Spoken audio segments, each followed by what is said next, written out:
On today's podcast, we're going to talk about what it takes to stay motivated, whether that's personal goals, your work life, or just getting through on a day-to-day basis.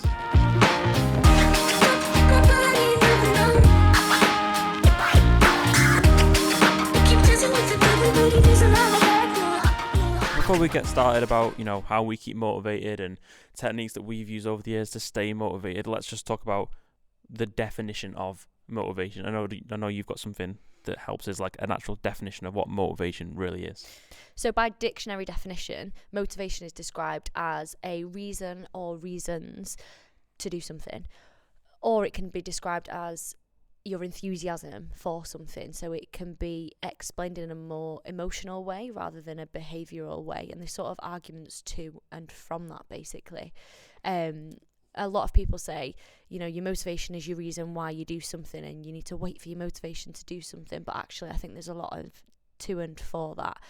One reason mainly being because if you waited to be motivated to do something all the time, we probably wouldn't get very much done. And I think motivation arguably comes from action as well, from just getting started and from doing something. Motivation then sort of grows. Action is almost a catalyst for motivation, if that makes sense. So the argument isn't like motivation isn't something you have, it's something that you almost create yourself through action. I think it's complicated. I think from doing a bit of research into it, psychology suggests that motivation is something that can come from childhood and from learnt behaviour.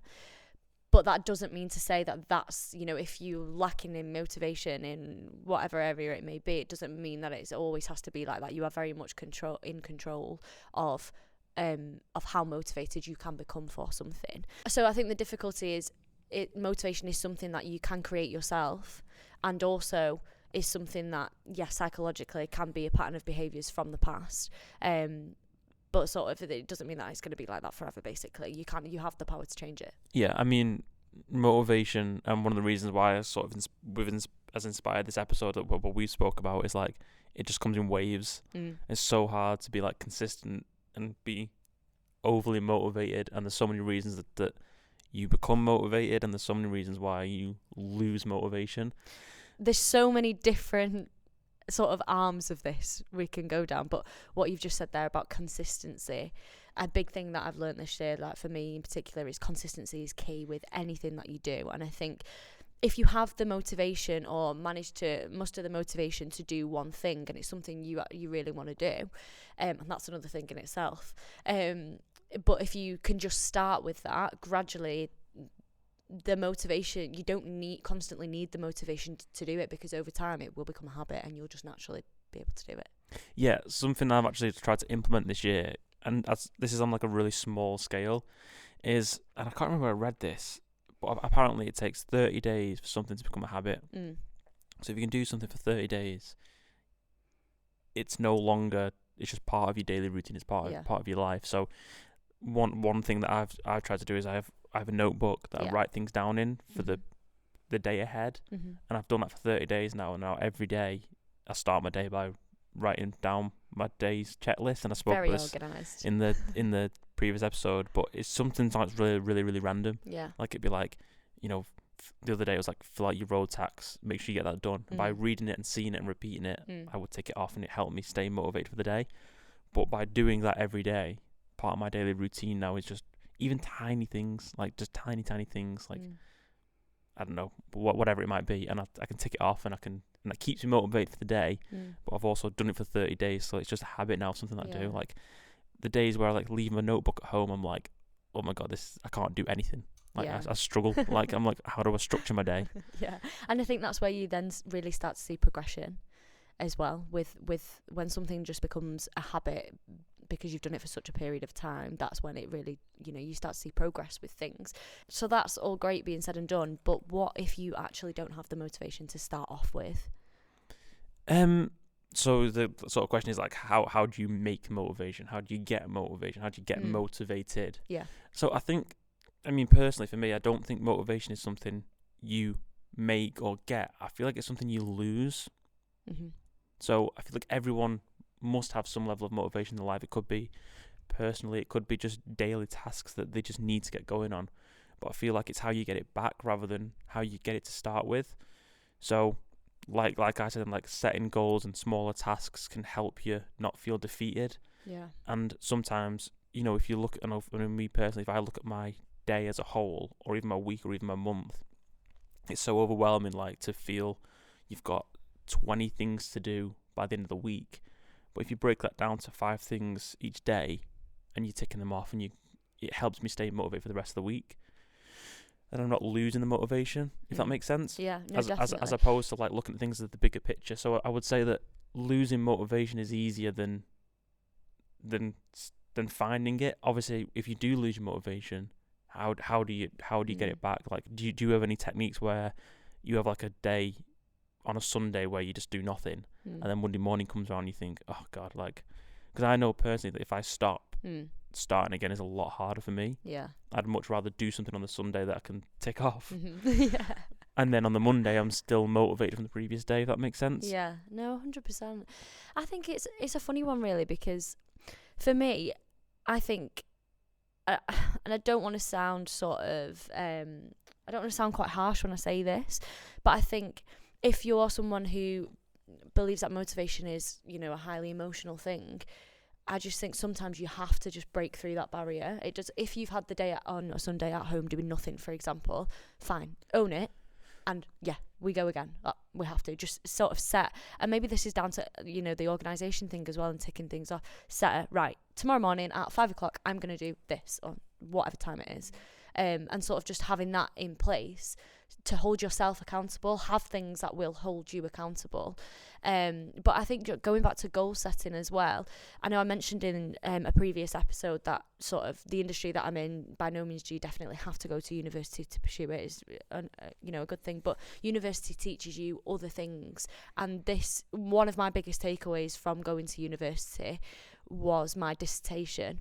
And it wasn't so much what I learned and what I wrote in my dissertation, it was more, I looked at a project that had 13,000 words, and that was probably one of the first times I've thought, oh my gosh, like that was quite frightening to me, because I've never wrote anything of that length before, and I just felt so overwhelmed thinking, how am I going to hit that 13,000 words? And this is, I'm talking about a small step in a small portion of like the big wide world here, but the art of breaking that down into different segments, and then once I had it all thoroughly planned out, it was like, let's just forget about that bit for a while, let's just focus on this bit, and once I get this little bit done, and then gradually it just accumulated together, and you build on that, and then before you know it, you're like 13,000 words, and I'm like, what, how did I do that? Yeah. So looking at the bigger task of something is like is like crippling. And for me as well, like, if I have those 10 things to do, and some of them can be like 2-minute jobs, so something that I've like implemented in my own life is, and I said it last night, if I think it, that I have to do it. If it takes less than 5 minutes, I do it now. Yeah. Because in the past and earlier this year, but when I was sort of struggling with this kind of thing, if there was a task that literally took me 5 minutes, and then another task came on that took me 5 minutes, like doing my road tax, like doing whatever, though taking them to the post office, whatever it might be, those 5-minute tasks just became like crippling, and I couldn't even think about doing them. Yeah. Like, thinking about doing that tiny task became like painful. Yeah. And because I didn't enjoy, if it's not something I enjoy, I really struggled to get on board and do something. So like, the more those tasks built up for things that I didn't enjoy, it became like painful to have to do them. Yeah. Whereas now, if it takes 5 minutes or less, I do it and it's gone, it's out of my mind. So it's that sort of gradual goal setting and consistency. But like you just said then, like, if you do want to do nothing on a Sunday, like, that's like fine. That's something I need to learn as well. Like, that's part of being motivated, is taking that sort of step back to enjoy space and time. Probably something I should take more note of. Yeah. But not in a bad way, because it's like, if you say me not to work, it's like telling me not to do my hobby. So it's sort of a double-edged sword, like. And that's a very good thing to be able to say. Yes, I suppose very so. lucky Yeah. to sort of say that. And on the goal setting front as well, like, I think looking at that bigger picture can become, like you say, can become crippling and can become quite overwhelming. But as long as sort of you're ticking off those little tiny things that amount to a bigger thing, then you're on track then, and you're sort of getting there, which is really good. I think motivation as well comes from, it does come from things that you enjoy and things that you relate to. So like if you've got a task or something that you need to do, but you don't want to, that's when it can become really struggling. So like if let's unpick that then. Well, if I've got like an edit, for example, that maybe I didn't enjoy the shoot or I didn't enjoy the actual process of making it, I know I've got to edit those photos, I know I've got to edit those videos, I can see it on my list, and when I read it, I think, oh my god, this hurts to read, I know I've got to get it done. Do it tomorrow, turn the page the next day and it's there again, get this, this edit's on the list, and before you know it, a month's gone and it's still on the list, and it's like, it hurts to think about doing it. Yeah. But then eventually I'll say, come on, get it done. Yeah. I'll get it ticked off, then the weight is gone. Yeah. I think a lot of people as well relate sort of motivation with enjoyment as well, like you're saying, like and it 100%, like you said, it helps, doesn't it? If you enjoy something to begin with, you naturally have a passion for it, the motivation will come probably quicker and a lot easier. You probably wouldn't need to think about it, it's just there to do it. Exactly. But I think there is a little bit of a culture that if you're not enjoying something, then should you really be pursuing it? And it's like, you, for example, you've just said, you've got to edit XYZ. That might not be your favourite part of the creative process. Actually going out and shooting might be your favourite part. I don't know, is it? Yeah. So there's going to be elements of a job that we don't like doing, or that are not our favourite, or we're less favoured towards, but you will reap the benefits from doing that when you see the work, when you see the satisfaction after it. And then once you start to like pull that little thread, then it all sort of unravels gradually. Yeah, not every part of your day and every part of your project, or every part of, work, personal life, whatever it is, not going to be, it's going to be downsides to everything that might sort of stunt your motivation, but sort of getting through those little, like the editing part I might not enjoy the most, but once I've got that edit done, I can focus on my next shoot better. Yeah. And then like a simplified analogy that I like to go back to is, for example, if your house is a mess, you need to clean it. You have no motivation to clean it. No, I don't like cleaning. My house is clean, but I don't really enjoy it. But if I break it down and just say, right, I'm going to clean my bedroom, and I'm like, if it takes me 15 minutes, whatever, brilliant. If that's what I've got in my day, I'll clean my bedroom. If I have time, then that'll lead me to then, once I've seen my bedroom clean, I'll think, I'll just clean the bathroom, and then before you know it, you've cleaned the whole house top to bottom. And that's sort of that like pulling the thread analogy. Once you do one, then it like sort of leads to another and stacks up in that way. And even if it's just your bedroom that you get done, because if a day is really hard, like if you enjoy something and your motivation is there, brilliant, perfect.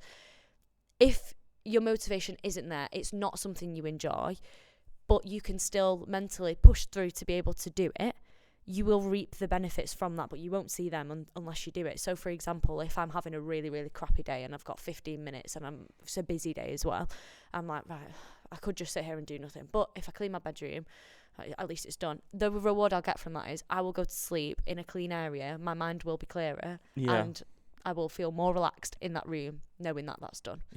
And the action of actually doing something as well will make me feel better as well, and will get me more motivated for whatever else it is that I'm doing in the day. Yeah, it's like it's like a snowball. Everyone does that, don't they? Like they clean one part of the house, next thing is top to bottom. Yeah. But like you'll clean your bedroom like you just said, and you'll get in bed, and then you'll sit there in bed and you'll be like, right, tomorrow I'm going to get up at 4 a.m. I'm going to run a half marathon. I don't know about that. You do that, don't you? Like you start thinking, right, if I can do that, then I'm going to get this done in the morning, this done in the morning, then before you know it, I'm going to have this done, and then you wake up in the morning, you're like, oh. It's funny, really, and I think something that sort of comes back to that as well is motivation and emotion are both derived from a Latin word called merve. I think I'm saying that right, merve. Feel free to correct me, it might be wrong. And they both come from that word, which actually means move. So it's funny how a word has come from there, and it sort of relates back to that action and that movement. That is what sort of gets. I feel like that is the catalyst. Action and movement is the catalyst to get motivation if you don't already have it. And I think that's where it can be a little bit dangerous if people are just waiting for motivation and they believe that they'll wait for it to come. I think that is a bit of a scary area, because I think if we all just waited for motivation to come upon us, I don't think we would get very much done in life. No. And say you are motivated. Like I agree with you. It's not gonna just, if you're sitting at home, like, there's times at uni where I'd spend just my days playing PlayStation, and my dissertation was sat there and it never got done until I put my controller down and went and did it. You know what I mean? So it isn't just gonna come. But say you're on a hot streak, you had a good week. How do you maintain that, or what can you do to look after yourself to make sure that you stay motivated, or is there anything that you think will come along that will take that motivation away that we need to watch out for?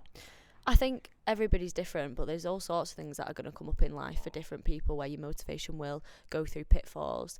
And I think sort of trying your best to level out is really helpful. I went through a bit of a stage where if I did something really good or achieved something really great, whatever it may be, I went through a stage of like my energy was like I had loads of adrenaline for it, and it like the snowball was almost too quick, and I was like, yeah, I'm doing this, I'm doing that, and then you hit a bit of a crash sometimes. And I think it's when you've got that motivation and you're going with it, it's about stabilizing it, stay calm with it. It's about try and maybe analyze it a little bit, not too much, but just look at what's worked this week, and learn from yourself, learn from your behaviors, be aware. I think being aware is a massive thing because you can learn so much from yourself from that. Don't be in denial. Be aware of it. If things, if full well for example, you've been on Fortnite for too long. You've been playing FIFA for way too long, and you've wasted your day. You get a bit personal, eh? It's just the example you brought.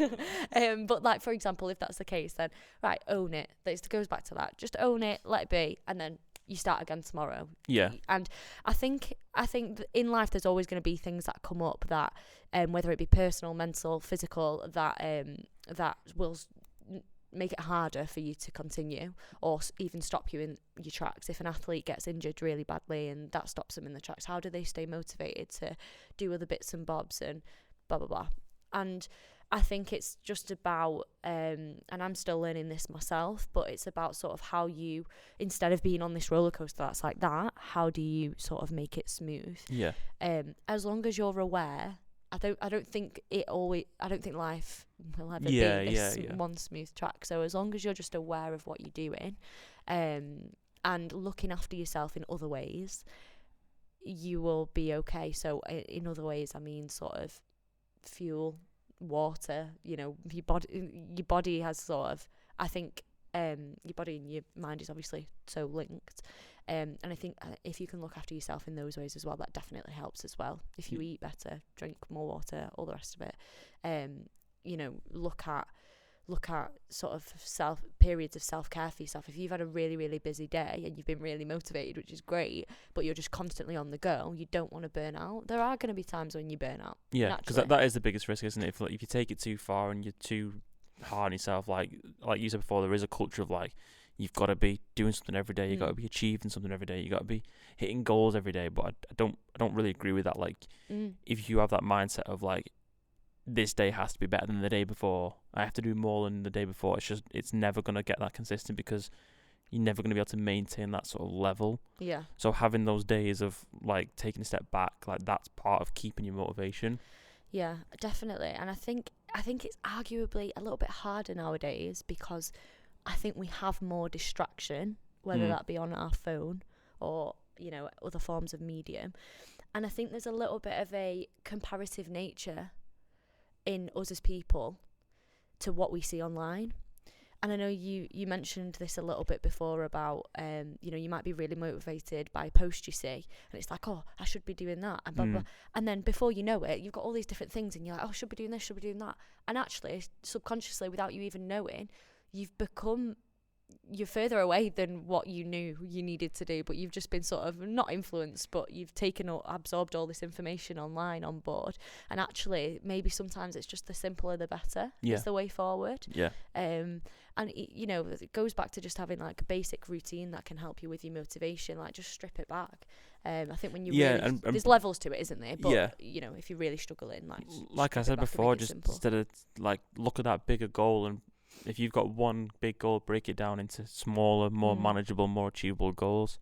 Something that's helped me as well is sort of being able to not rely but lean on other people as well for motivation, like having like a decent like support network of people that you work with.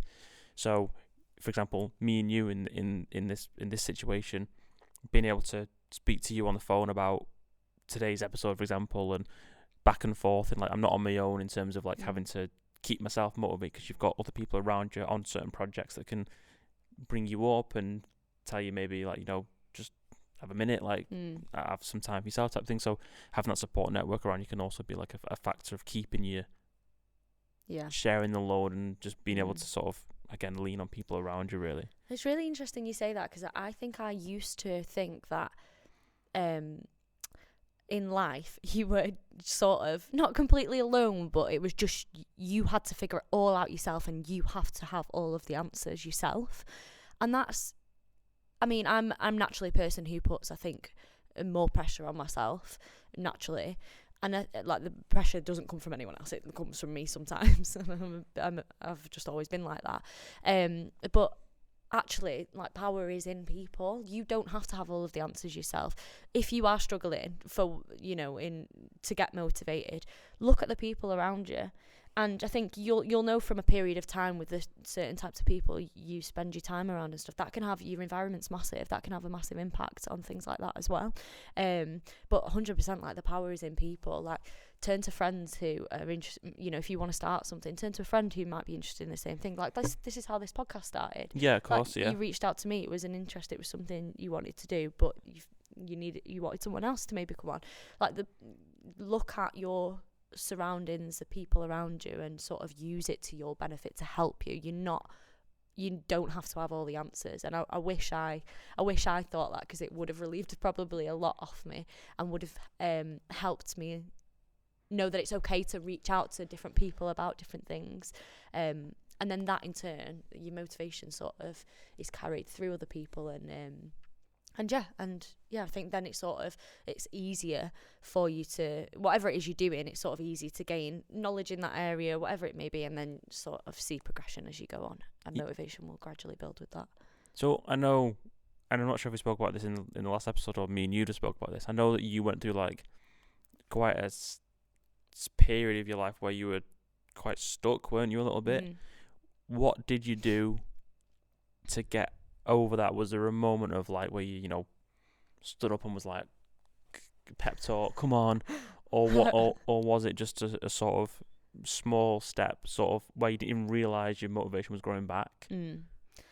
I wish it was just that one pep talk. I think my biggest pitfall when I look back was I didn't realise the stuff that I was doing, how it accumulated badly.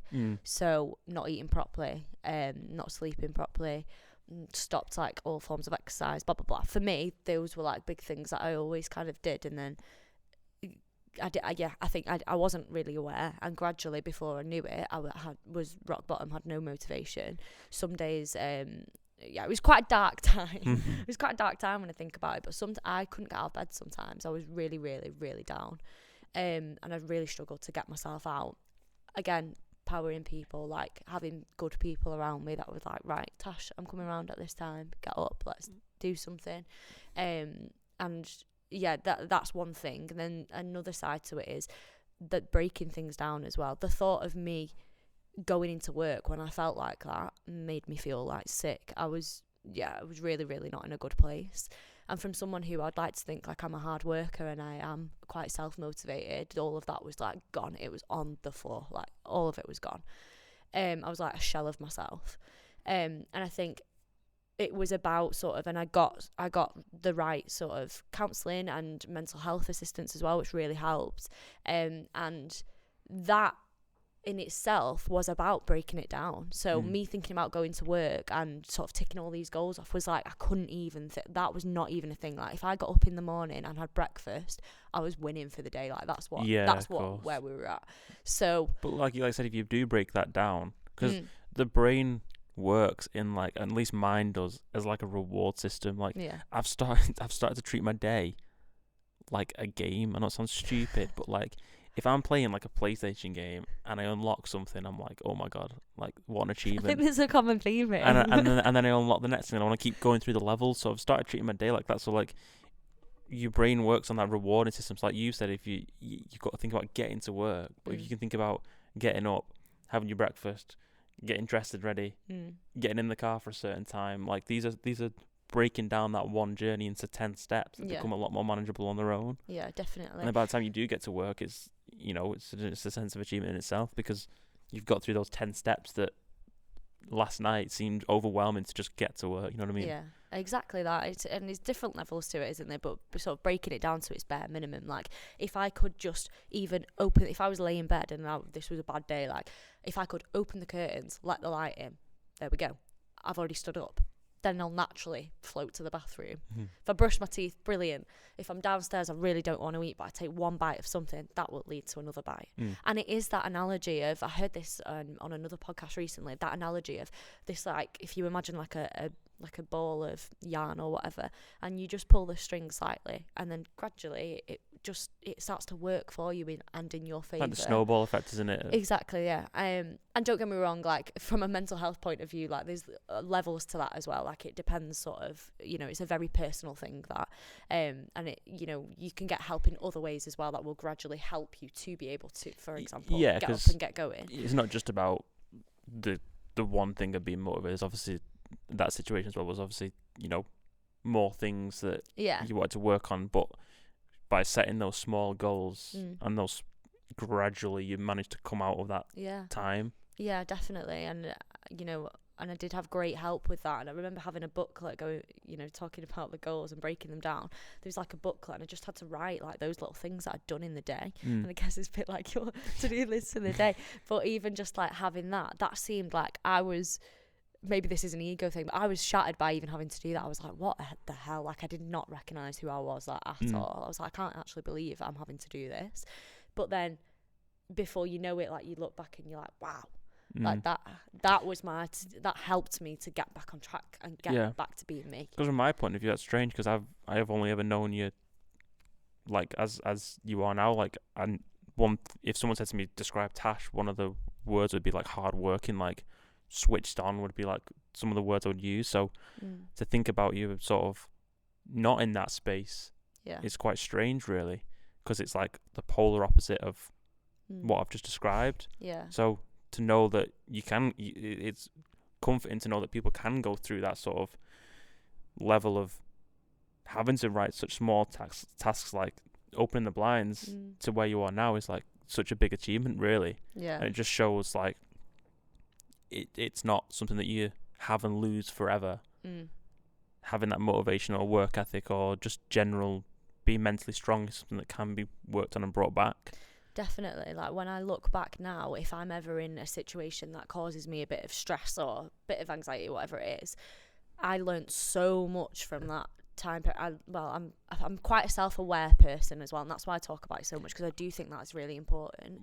When you said before about like analysing yourself, like I'm probably like that to a fault. Yeah. Oh, okay. Like, and it's good. Like, sometimes if someone said, "Oh, what's your weakness?" to someone, they said, "Oh, I've got no weaknesses."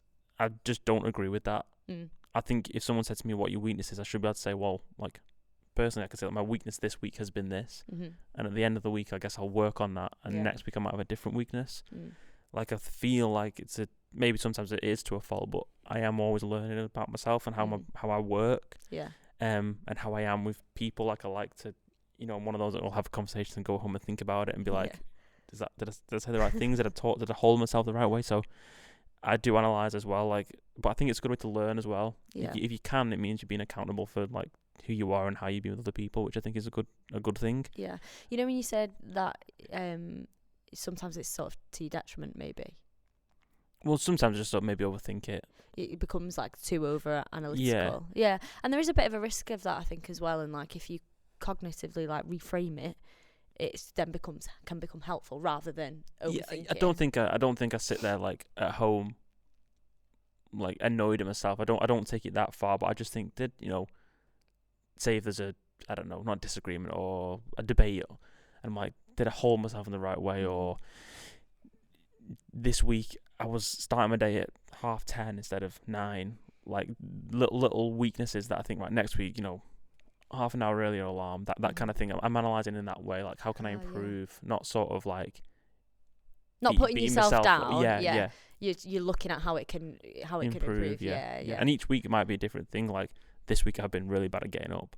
Well, this morning I was up. This is quite early. We're filming this, and I was, I woke up more awake because whatever. Like I've started to have a wake up full glass of water. That's been my thing this week. And normally I do that, but the water at my house is like the last 3 months has been horrible. Do you have that? I won't drink tap water anymore. Really? Yeah, I looked into like the chemicals and dear. stuff. Sorry, I won't get into that. But I always drink tap water, and I would always have like a full glass of water before bed, and then a full glass of water like the second I woke up, and it'd be like, woof, like really help. But then the tap water at home just went horrible. It was like drinking water with like coins in it. Oh. But then the last week it's got really nice again, so it's okay. That's so strange. Maybe you need to contact United Utilities. Yeah. So anyway, obviously that was my problem last week, like getting up a bit late, and the week before might have been something else. So I am a bit critical, but it's also just a nice way of sort of, I guess, like rounding off my weeks and then learning from how I can improve and stuff. Yeah, and I think when you were saying it's hard for you to believe that opening the curtains was even like a hard thing for me to do, it is that sort of being that self-aware now, and I've learned so much from that process. Like I know I won't get back to that point because there's certain things I put in place that now I won't allow that to happen because I've learned from being self-aware. I've learned a hell of a lot about how not to let things slip and to keep me on track. And so that those little things in themselves, I think as time goes on, the more self-aware you become naturally, the more you sort of just improve with that. I think it scares me a little bit, and this sometimes I think can happen with age. I'm not saying it happens with everybody, but you do sort of see sometimes people later on in life who are really like stuck in their ways and a bit in denial maybe about certain things, or not even in denial, but maybe not as self-aware, and I think that scares me a little, because if I stop I'm 24, so maybe I'll feel differently about this when I'm in my 50s, 60s and I'm chilling. But like if I ever stop learning, I feel about myself, about my surroundings, I feel quite a sad thing. Like I always want to be learning. I do get you though, because sometimes I do look at people and I think, how can you not realise? Yeah. How can you not realise? But maybe people think that about personality traits of mine. Like, how do you not realise you'd be like that? I don't know. But I think it's easy as well to, obviously, there's nothing, the position you were in, it is easy to get to that place in that position. I don't think there's anything wrong with knowing you were at that point. No, because if I wasn't at that point, I wouldn't be the person I am today. Yeah. Fact, like absolute fact. Like yeah. if I wasn't that low, I wouldn't have learned what I've learned. Yeah, and we spoke about it in the previous episode about sort of, should you go to university and stuff or whatever. One of my points was you have to commit to go in and want to be there. So one of the problems, and probably the most I've ever struggled, is being in my house at university. So I was living with 8 of my friends and whatever, and I didn't like the course, didn't like the university. The people I lived with were like my closest friends, but they weren't on my course. So that network of being able to be like, because they were, all 7 of them were on a course together, and then there was me on a separate course. So they had that network of when they weren't feeling motivated, they'd get a knock on the door in the morning and they'd all go to class together, whatever. I didn't really have that. I had to rely on myself to get to my own classes and stuff. And I feel like a couple of us in the house fell into like a bit of a slump of, playing PlayStation all day, that kind of thing. And when you're living with people who are going to help that sort of a negative trait of sitting there and playing football, playing FIFA, whatever, it sort of led to doing it more and more often. And I didn't really have that network of someone knocking on the door and be like, come on, are we walking to class together, whatever. So, and I'd have that where I just because I can't lie anymore. And I used to think it was a really good thing that I could sleep till 1 o'clock. But looking back, I don't know how I could do that now. I don't think I could do that now. I think one thing I learned as well, linking to what you've just said, is you have to be your own accountability. You have to, I mean, obviously, like we say, there's power in people, of course, and other people sort of helping you and getting you motivated, and there's nothing wrong with that. But I think the sooner you realise you are your own best friend. Yeah, because even now I'm sort of blaming other people. I'm just analysing what I've just said. I'm sort of saying, I didn't have anyone to come and knock on my door to get me up, but really I should have been able to No, but get myself up and get there. But at the time of your life that you were at, though, yeah, you know, that's something you've learnt like over time. yeah. Because no one's gonna. You can have that network that we spoke about, but no one's gonna get you to where you want to be apart from yourself. I don't think. Yeah, 100%.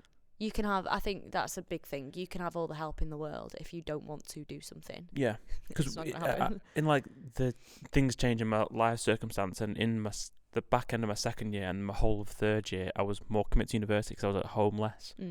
So the first year and a half, I was having to come home back and forth, and I basically wanted to be home and not university. Whereas the second half of the second year into third year, I was more there permanently, and for me, and like little things like we would be sat in the house, like, and I'd be like, right, come on, we'll go for a kickabout, or we'll go and play football, or we'll go and do this, and because I was more committed to being there, little things like that just really helped. And by going out and doing exercise and eating a bit better, it made me more aware of like my classes and better for actual university and like general lifestyle. So I think, but at the time I wasn't thinking that going and playing football made me feel better. It's just slowly that motivation came up to do little things like that. Do you think part of that came from commitment as well? Because I think sometimes with myself, I know for a fact, if I'm a little bit uncertain, sometimes I struggle to commit. Committing to something can feel quite scary sometimes, depending what it is. Yeah, of course. And if you're not committing because you don't enjoy it, again, it leads back to that thing of me seeing things on my list. It was painful to think about doing. I didn't enjoy going to university, so the thought of driving down to Derby was it physically hurt me. I just didn't want to be there. And we're quite privileged, really, to talk about it. I know. But it's based on your own experiences, isn't it? But like you said then, you know, it is to do with your personal experience. Because like you just said then, we're lucky to be in a position where I was driving down to university. Like a lot of people would much rather be in that position, and people would have grabbed the opportunity with stronger hands than I did. Yeah. But it's everyone's you don't think like that when you're a bit younger. Like looking back, I should have been a lot more enthusiastic about the opportunities I had. Yeah. Whereas all I could think about was just playing PlayStation. Yeah. I think gratitude might come into that a little bit as well. Like, what's something that's helped me if I've been a bit stuck in a rut? And it's like we said, looking back and being appreciative of what you have achieved, like small goals, like. And again, it's only from your personal experience, but you've got to be able to be grateful that you can do what you can do and stuff. Exactly. And I think that can really help you reframe the way you're thinking. If you're saying, I really don't want to do this, I cannot be bothered doing it, and if you reframe it as, hang on a sec, I'm actually lucky to be able to do this. Yeah. Oh, do you know what? Prime example of this as well, sorry, just to sort of round that off. Mid-workout the other day, and I was dying. Like, I was not enjoying it one bit. My legs were sore. I felt like crap. I was like, this is not fun. And our coach was like, remember, you're lucky that you get to do this. You get to come and do this every day. You have to, and as soon as that was said, it's like a switch went in my brain. I was like, right, you need to shut up complaining. Like, yeah. Do you know what I mean? Like, you're entitled to feel the way you feel, but if you reframe that in your mind, it just makes you can never, I don't personally believe you can be angry or feel any untowards or feel upset if you're feeling gratitude and if you're feeling grateful at the same time. The two you can't feel them both at the same time, I don't believe. You've just sparked a bit of a memory for me, because my thing this year has been writing things down, but last year or whenever it was that I was struggling with motivation, I used that sort of saying. If I was ever sat at home thinking I've got to go to the studio to film a podcast, it's I've got to go and film an episode tomorrow, I would reframe it in my mind and I'd say, I get to go and do that. I get to go and do something that I enjoy. I get to go to a nice space that I've helped build up or whatever. If you sort of flip your perspective on it, it can be a pretty powerful tool, which is something I forgot about, actually, that I used to say to myself. Yeah, I think it helps a lot. That was definitely, reframing that in my mind has definitely helped with motivation as well. And practicing, because gratitude is something that I think you have to practice as well. Like repetition with our brains, the more you do it, the more it becomes a habit. So naturally, if your brain doesn't naturally, not even naturally, but maybe you've just sort of as a result of upbringing, childhood, whatever it may be, the more you practice it, the more it will just naturally become sort of a habit and sort of set within you. And I used to do it when I was in that more of a darker place. I used to do it, like you say, that every morning I would say 3 things I'm grateful for when I wake up and 3 things I'm grateful for when I go to bed. And I still do it now sometimes with my partner. Like, we'll say like 3 things you're grateful for, go, what comes to mind? And that, to go to bed on that, is just like puts the world to right. I don't know, it just makes you feel really good. And I think when you're in, I know it can be hard to do that, but if the thing you're grateful for is brushing your teeth, you still get to brush your teeth. There's people in the world who don't get to brush their teeth. Like, there is levels to it. So yeah, definitely practicing gratitude, I think that helps, and I think in turn can help with motivation as well. Definitely. Awesome. Well, thank you for sharing all that stuff. No, thank you for listening. And hopefully something we spoke about can help people overcome something they're going through, or maybe take away something we spoke about to implement on themselves, like setting those small goals, ticking off things as they go. It all setting realistic boundaries as well, and allowing yourself to have those breaks and those times for yourself and stuff. Yeah, definitely. Don't overthink, just do. That'd be my finishing point. Yeah. Don't overthink, just do. Yeah. Amazing. Well, thank you for listening as always, and we will see you in the next one. See you in the next